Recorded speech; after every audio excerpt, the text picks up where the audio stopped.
On a calm day, how does a hot air balloon pilot change direction? By using a rudder like an airplane, they cannot change direction. By strategically using wind currents at different altitudes.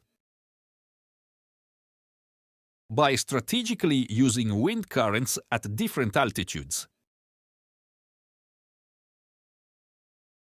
What is the fuel most commonly used to heat the air in a hot air balloon? Propane, gasoline, helium. Propane.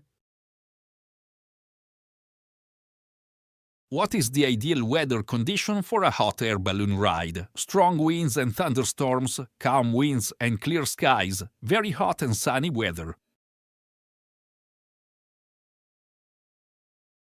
Calm winds and clear skies.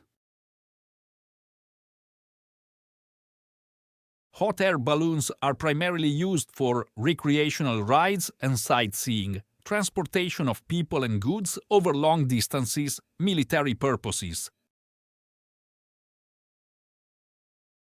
Recreational rides and sightseeing.